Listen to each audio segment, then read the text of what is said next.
Plamondon a été colonisé dans les 1908. Les premiers qui sont arrivés ici d'un pays avec complètement boisé. Il n'y a pas de champ, il n'y a pas de rien, il n'y a pas de clairance. Même ce musée ici, c'est l'ancien CFA qui était responsable. Le monde allait travailler pour Railroad Ties. Alors, tu allais là, puis tu travaillais un mois, puis tu faisais 20 piastres. Ceux qui étaient trappeurs, puis qui connaissaient les bois, puis avaient le courage de s'aventurer dans les bois, pouvaient se faire facilement, dans 2 mois, sortir de dans le bois avec un rouleau d'argent, 3, 4, 500 piastres. Tout le monde voulait faire la trappe. Alors, c'est juste pour dire comment est-ce que la trappe était importante dans le développement de Plamondon. Plamondon, c'est pas mal petit. La population, c'est 350 environ. Les personnes qui habitent ici, c'est beaucoup des personnes, je trouve, qui ont des racines, comme moi. J'ai commencé juste quand j'étais tout jeune, peut-être 9 ou 10 ans. Mon père, c'était un rêve de lui d'avoir un orchestre familial. Puis il est revenu à la maison avec une set de batterie, puis il m'a dit « OK, il faut que tu apprennes comment jouer ça parce qu'on a un gig comme dans 2 semaines. » Puis c'est comme ça a commencé. Et depuis ce temps-là, j'ai toujours eu le goût de jouer de la musique et j'ai décidé d'avoir une famille. Et on fait encore la musique, mais c'est juste un peu plus local. C'est plus aussi grand, on joue dans la région au lieu. Maintenant, mes 2 garçons, j'insiste qu'ils apprennent comment jouer le piano. C'est la même affaire avec le français. Je les encourage de parler en français toujours, un peu comme moi, la manière que moi j'étais élevée. L'école francophone ici à Plamondon, c'est très important pour nous parce qu'on est juste un tout petit village, il y a beaucoup d'élèves. L'école Beau-Séjour, c'est quand même une belle histoire. Je sais qu'elle a commencé en 1991. Il y a une équipe de parents qui se sont mis ensemble et ont voulu avoir la francophonie pour leurs jeunes. Donc, ils ont commencé dans le sous-sol de la CFA. Maintenant, 8 ans que je suis directrice de Beau-Séjour, donc 9 ans en tout à l'école Beau-Séjour. Donc, on a commencé avec, moi, quand j'ai commencé 9 ans passés, il y avait déjà des élèves au-dessus de 180. Alors, de partir d'une 50aine d'élèves à se rendre à 180, on est vraiment fiers de où la francophonie nous a emmenés avec tout ça. On a une équipe vraiment du tonnerre, on a des gens passionnés.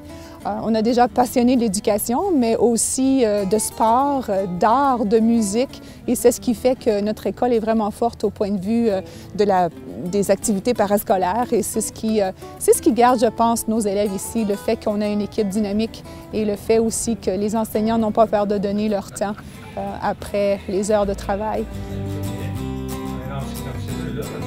Cette année, je collabore comme chef de mission et je suis entraîneur aussi avec M. Étienne Vaillancourt. Donc, on a développé ici à l'école et à l'intérieur de la communauté le concept de francophone sportif.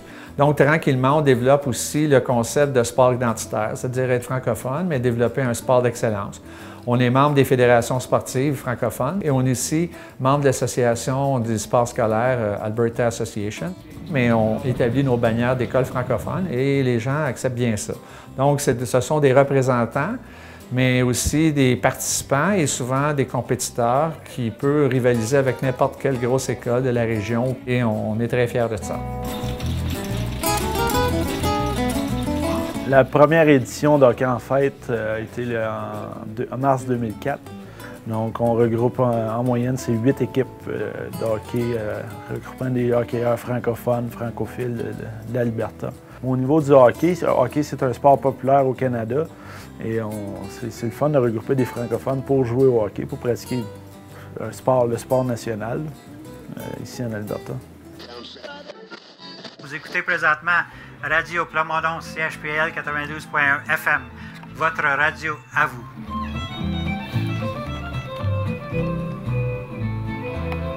Là, ça va faire 2 ans qu'on va être en onde permanent.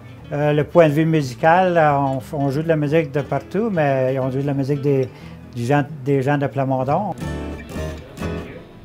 Le studio d'enregistrement, il y a beaucoup de CD qui ont été faits là. Ça a été fait ici. Je pense que l'ingénieur, c'était Daryl Plamondon.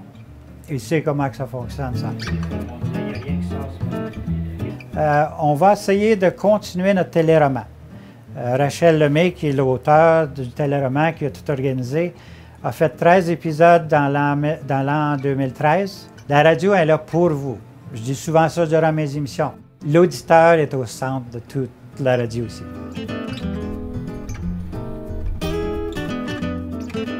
Plusieurs activités pour promouvoir la francophonie, travailler avec les gens francophones et les francophiles de la région.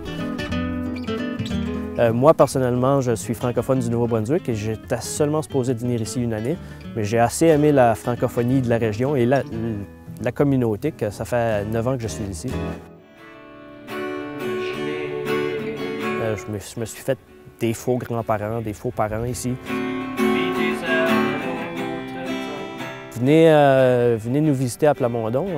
On est toujours les portes ouvertes et puis on aime fêter en jouant de la musique ici.